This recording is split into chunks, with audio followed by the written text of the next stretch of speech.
नमस्कार, आप देख रहे हैं एबीएन न्यूज प्लस। आपके साथ मैं हूं ज्ञानेंद्र पांडे। यानी अंबेडकर नगर में आज सूबे के मुख्यमंत्री योगी आदित्यनाथ का आगमन हुआ। हजारों की संख्या में जन सैलाब उमड़ पड़ा था। उसको संबोधित करते हुए मुख्यमंत्री योगी आदित्यनाथ ने लोकार्पण और शिलान्यास करते हुए 1212 करोड़ रुपए के योजनाओं का सौगात के रूप में अंबेडकर नगर के लिए समर्पित किया। उसके बाद अचानक आक्रामक होते हुए अपने भाषण में सबसे पहले उन्होंने पाकिस्तान पर हमला बोला। सब मिलाकर के राष्ट्रीय स्तर का आज उन्होंने भाषण दिया, तमाम सुरक्षा को लेकर के और यहां पर विकास को लेकर के, राष्ट्रीय स्तर के राजनीति और आर्थिक व्यवस्था और किस तरह से विदेश में भारत का दमखम है और वजूद है, उसकी चर्चा किया। पाकिस्तान पर हमलावर होते हुए उन्होंने कहा कि जम्मू कश्मीर में जिस तरह से 370 को हटाया,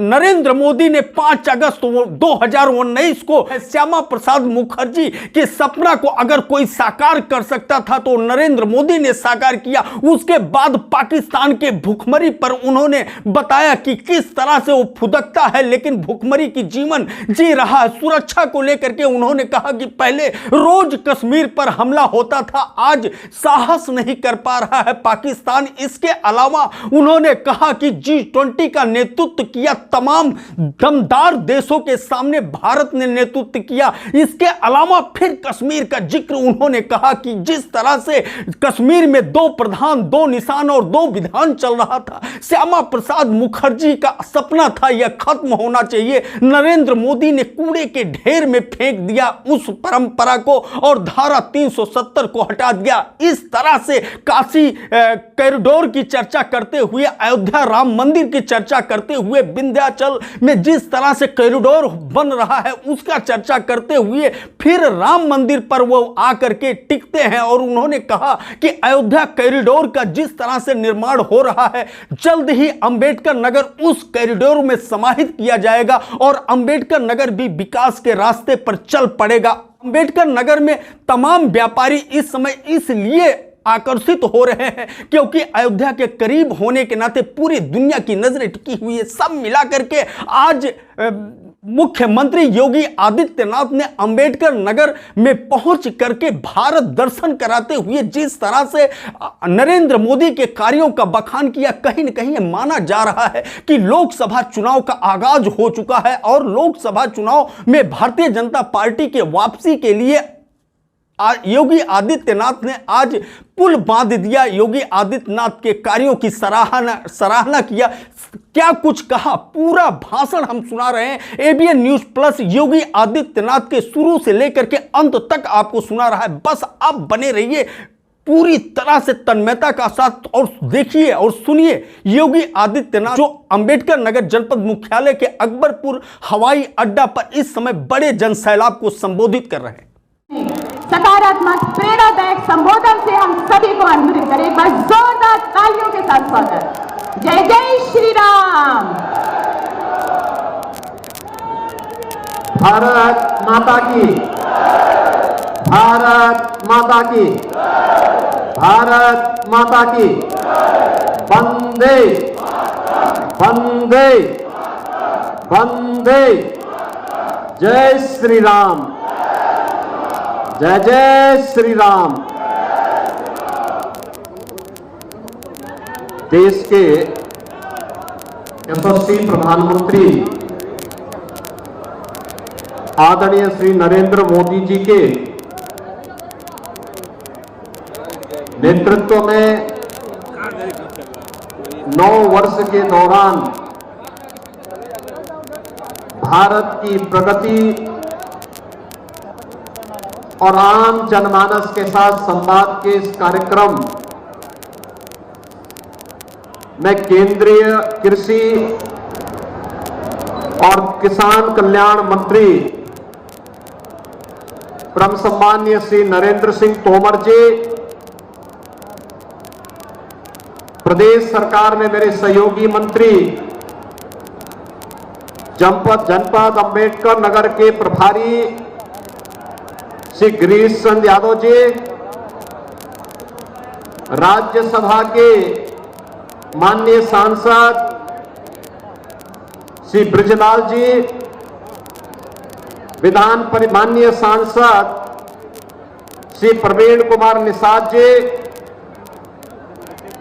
विधान परिषद के माननीय सदस्य श्री हरिओम पांडे जी, भारतीय जनता पार्टी के जिला पंचायत के अध्यक्ष श्री श्याम सुंदर वर्मा जी, जिलाध्यक्ष श्री मिथिलेश त्रिपाठी जी, क्षेत्रीय अध्यक्ष श्री कमलेश मिश्र जी, क्षेत्रीय महामंत्री श्री विजय प्रताप सिंह जी,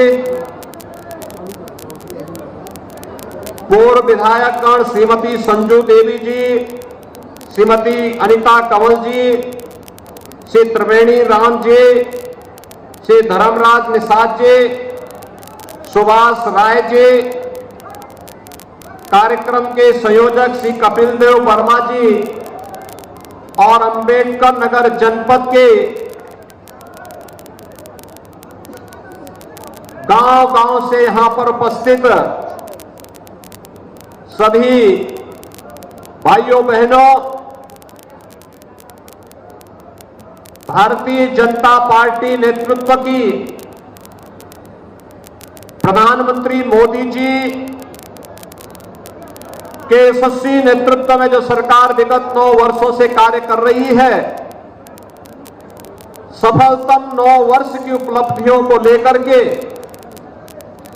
देशव्यापी जन जागरण के जिस कार्यक्रम को भारतीय जनता पार्टी ने आगे बढ़ाया है, आज उसी कार्यक्रम की श्रृंखला में जनपद अंबेडकर नगर में हम लोगों का आगमन हुआ है। मैं इस अवसर पर केंद्रीय मंत्री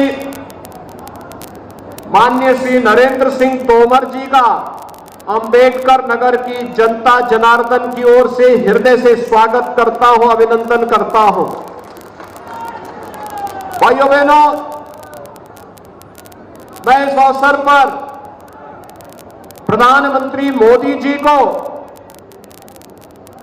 विगत 9 वर्ष से देश को प्रदान किए जा रहे यशस्वी नेतृत्व के लिए भी हृदय से अभिनंदन करता हूं। ये हम सब के लिए, हर भारतवासी के लिए गौरव की बात है कि विगत 9 वर्ष में देश की पूरी तस्वीर को बदलने का कार्य और भारत के प्रत्येक नागरिक के मन में एक नया विश्वास पैदा करने का कार्य प्रधानमंत्री मोदी जी के नेतृत्व में हुआ है। चाहे वह वैश्विक मंच पर भारत की प्रतिष्ठा का विषय हो, चाहे वह आंतरिक और बाह्य सुरक्षा के मुद्दे पर भारत की सुदृढ़ होती हुई सुरक्षा की व्यवस्था हो, चाहे वह इंफ्रास्ट्रक्चर डेवलपमेंट के माध्यम से हाईवे, रेलवे, एयरपोर्ट, वाटरवे के निर्माण की नई नई परियोजनाओं को आगे बढ़ाने का कार्य हो, और वह चाहे गरीब कल्याणकारी योजनाएं जो प्रत्येक गरीब के जीवन में बिना भेदभाव के परिवर्तन करने के लिए अत्यंत महत्वपूर्ण होनी चाहिए, उन्हें 9 वर्ष के अंदर ईमानदारी के साथ हर गांव, हर गरीब, हर किसान, हर नौजवान, हर महिला तक पहुंचाने का जो कार्य हुआ है, आज उन्हीं उपलब्धियों को लेकर के हम सब यहां पर उपस्थित हुए हैं। आज इस अवसर पर जनपद अंबेडकर नगर वासियों को 1212 करोड़ रुपए की परियोजनाओं का सौगात भी मिल रहा है। भाइयों बहनों, मैं इस अवसर पर इन 1212 करोड़ रुपए की परियोजनाओं को जो डबल इंजन सरकार ने आपको समर्पित किया है, अंबेडकर नगर वासियों को समर्पित किया है, इसके लिए भी मैं आप सबको हृदय से बधाई देता हूं। आप सभी का अंबेडकर नगर वासियों का हृदय से उन्हें बधाई देते हुए उनका अभिनंदन करता हूं। भाइयों बहनों, आज भारत बदल चुका है। भारत के बारे में दुनिया की राय बदल चुकी है। आज भारत को दुनिया सम्मान की निगाहों से देखती है। दुनिया के अंदर जहां कहीं भी संकट आता है, भारत को बड़ी आशा भरी निगाहों से लोग देख करके प्रधानमंत्री मोदी जी को संकट मोचक के रूप में दुनिया देखती है। ये हर भारतवासी के लिए गौरव की क्षण होते हैं। एक और वैश्विक मंच पर भारत के नौजवानों को और भारत के नागरिकों को मिलना सम्मान है। दूसरी तरफ सीमावर्ती क्षेत्रों में जो पहले 9 वर्ष पहले घुसपैठ होती थी, अब कोई घुसपैठ नहीं करता। दुश्मन की आंख से आंख मिला करके अगर उसने कहीं कोई जरूरत की तो एयर स्ट्राइक और सर्जिकल स्ट्राइक के माध्यम से दुश्मन की मांद में घुस करके दुश्मन का काम तमाम करने का जज्बा भी आज भारत रखता है। भाइयों बहनों, ये वही भारत है जहां पर पहले भारत की सीमाओं का अतिक्रमण अक्सर कोई पड़ोसी देश कर देता था। आज कोई दुश्मन ये दुस्साहस नहीं कर सकता।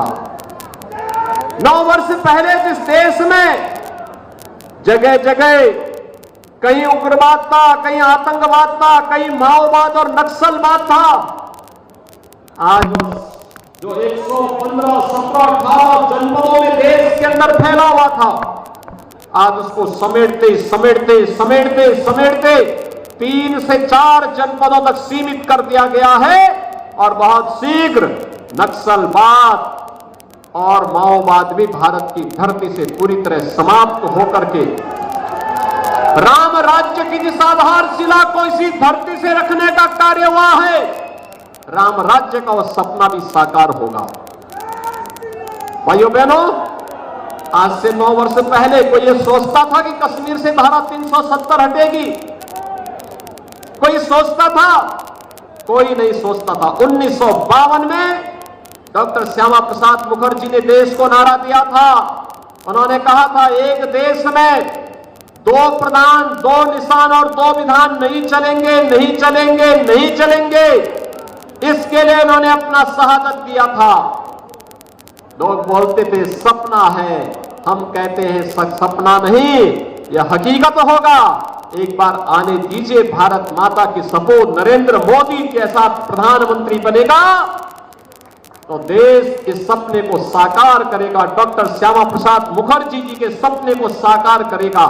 और आपने देखा होगा 5 अगस्त 2019 को कश्मीर में धारा 370 इतिहास के कूड़े में फेंक करके सदैव के लिए समाप्त कर दी गई और कश्मीर भारत के कानून से चल रहा है। शांति और विकास की एक नई धारा के साथ आगे बढ़ रहा है।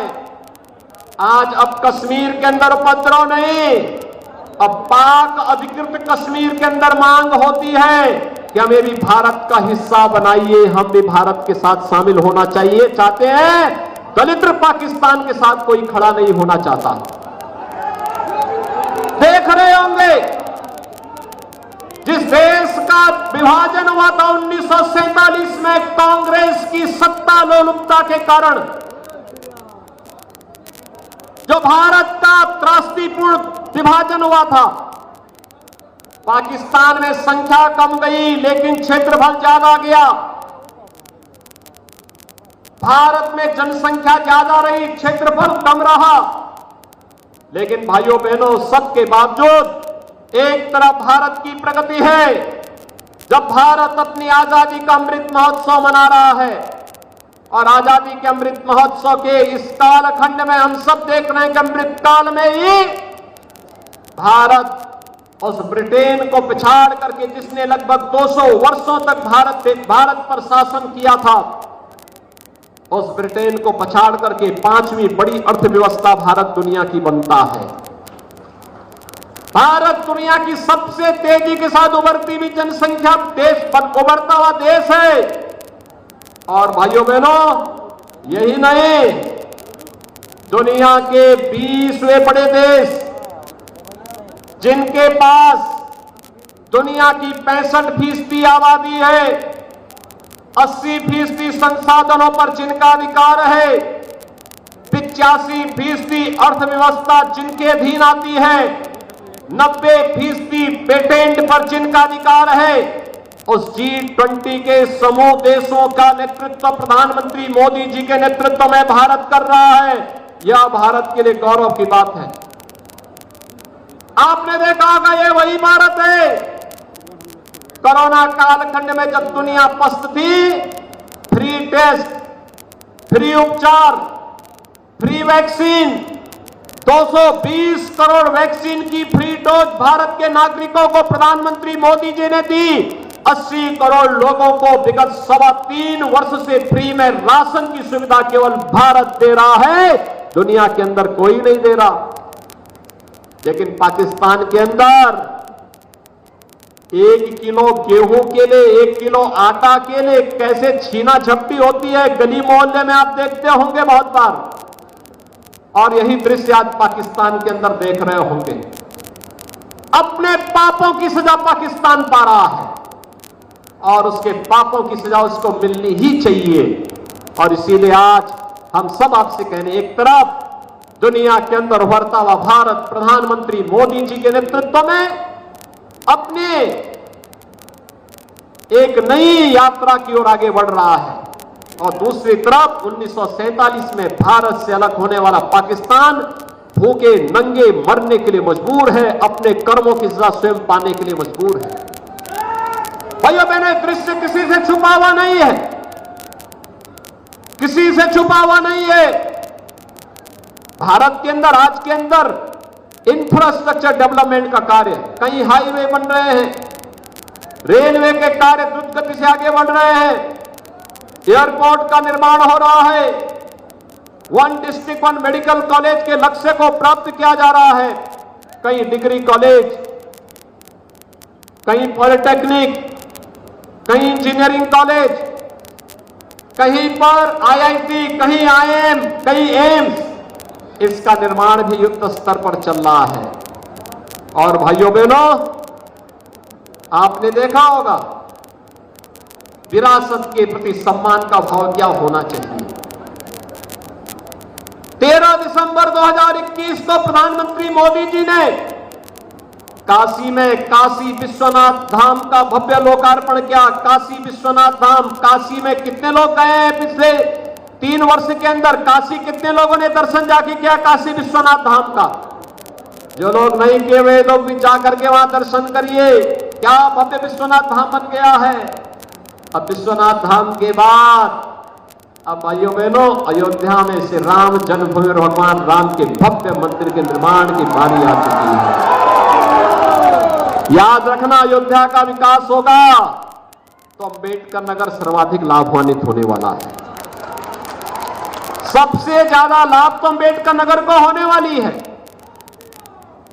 क्योंकि विकास की प्रक्रिया यहां तक जुड़ने वाली है। उस कॉरिडोर का हिस्सा अंबेडकर नगर जनपद भी होने जा रहा है।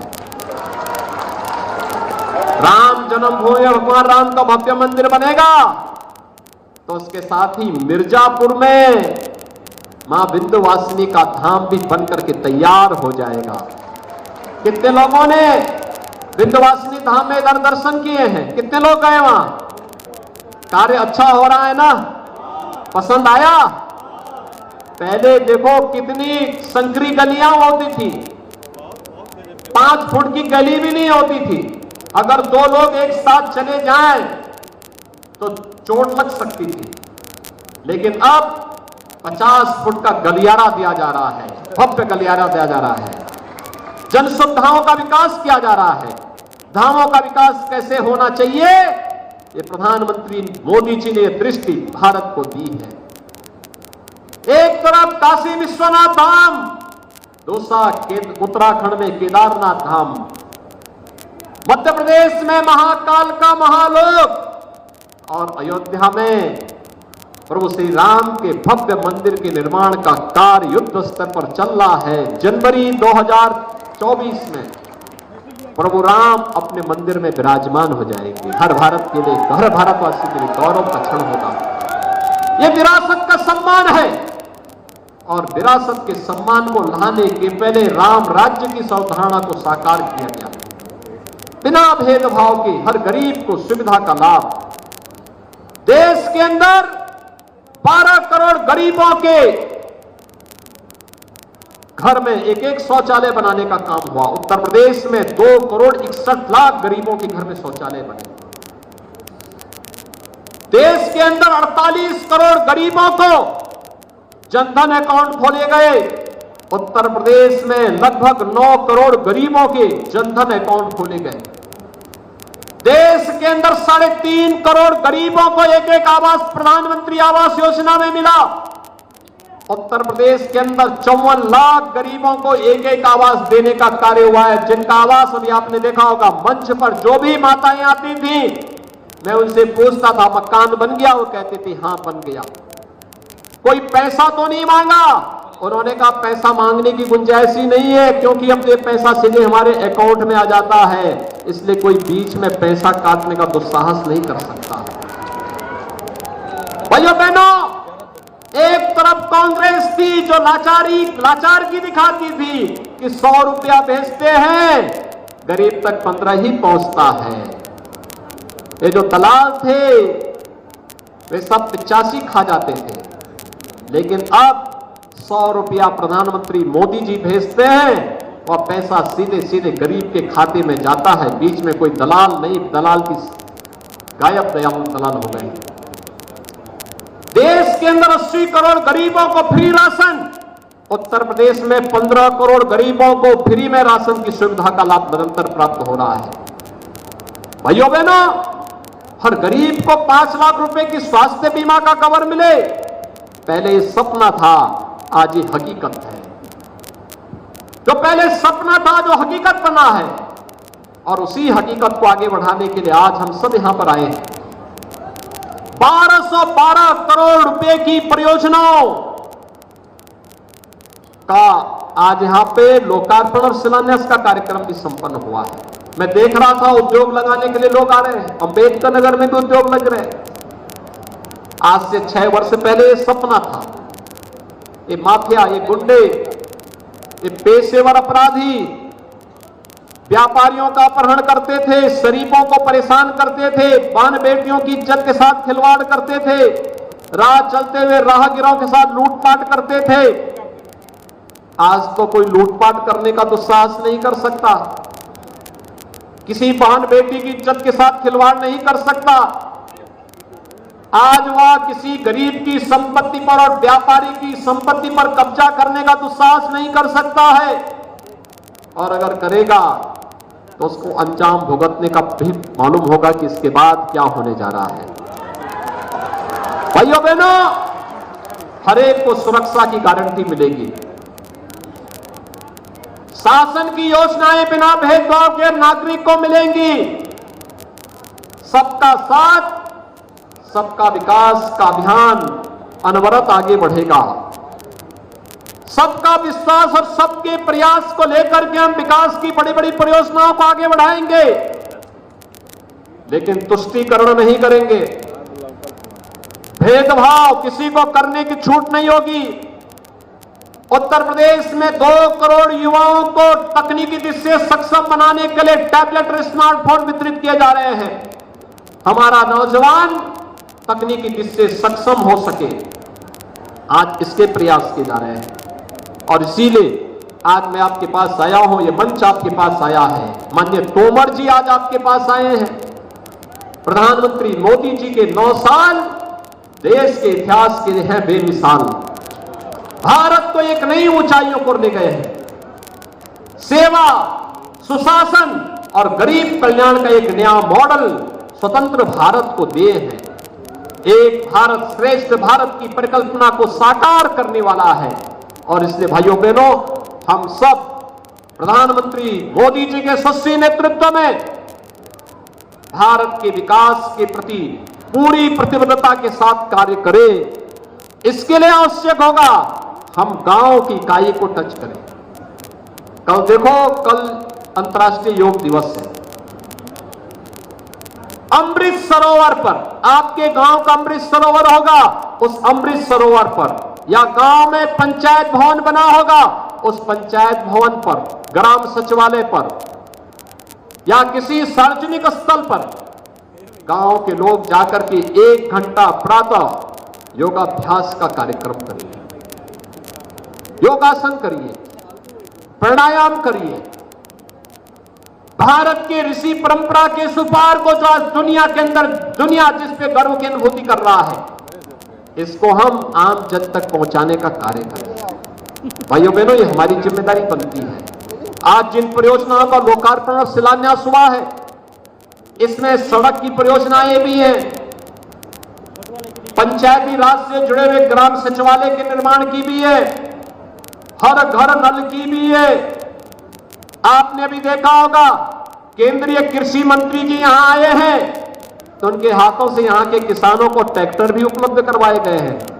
देखो, किसान को एक ट्रैक्टर मिल जाए तो उसके जीवन में तो परिवर्तन हो जाता है। 4-4 लाख रुपए की सब्सिडी सरकार उन्हें दे रही है। भाइयों बहनों, ये परिवर्तन इसी प्रकार से होता है और बिना भेदभाव के, किसी की जाति नहीं, मत और मजहब नहीं। अगर भारत का नागरिक है, प्रदेश का नागरिक है, तो शासन की योजना का लाभ उसे मिलना ही चाहिए। और सरकार का ये संकल्प निरंतर आगे बढ़ता हुआ दिखाई दे रहा है।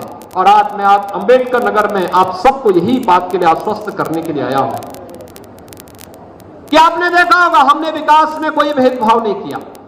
हर विकास की योजना अंबेडकर नगर जनपद में भी आई, यहां के गरीबों को भी मिली है, यहां के हर नागरिक को उपलब्ध करवाने का प्रयास हो रहा है। और इसीलिए अब समय आ गया है नए भारत के निर्माण के लिए जाति, मत और मजहब से ऊपर उठ करके नेशन फर्स्ट, प्रधानमंत्री मोदी जी का जो कहना है, पहले हम देश के बारे में सोचें। हमारा देश सुरक्षित रहेगा, हम भी सुरक्षित रहेंगे। अपने देश के बारे में सोचिए। देश का हित कौन कर सकता है? देश का हित वे नहीं कर सकते जो परिवारवाद की राजनीति करते हैं, जो जातिवाद की राजनीति करते हैं, जो तुष्टीकरण की राजनीति करते हैं, भाई भतीजावाद करते हैं। वे देश का हित नहीं कर सकते। देश का हित करने के लिए जज्बा चाहिए, त्याग चाहिए, बलिदान की भावना चाहिए, राष्ट्र के प्रति संपूर्ण समर्पण का भाव चाहिए, विरासत के प्रति सम्मान का भाव होना चाहिए। और बिना भेदभाव के शासन की योजना को हर गांव, हर गरीब, हर किसान, हर नौजवान, हर महिला और समाज के हर तबके तक पहुंचाने के प्रति पूरी ईमानदारी, प्रतिबद्धता के साथ उस कार्य को कर सके। और यह केवल और केवल भाजपा कर सकती है, प्रधानमंत्री मोदी जी का यशस्वी नेतृत्व कर सकता है। आज भाइयों बहनों, इसीलिए हर घर नल की योजना भी लागू हो रही है।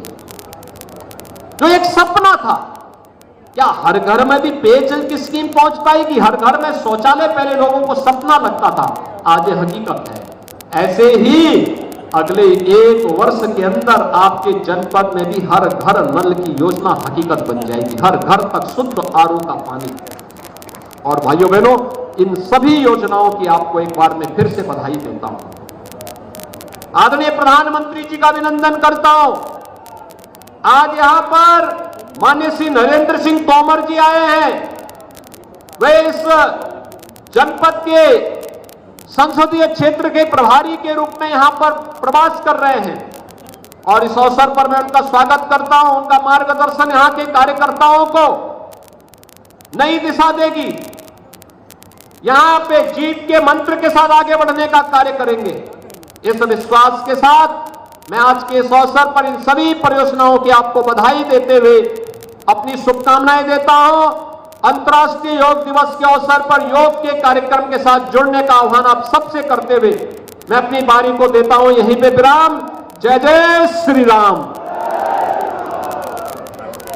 बहुत बहुत धन्यवाद। एक बार जोरदार तालियों के साथ स्वागत। और आइए अतिथि देवो भव के अंदर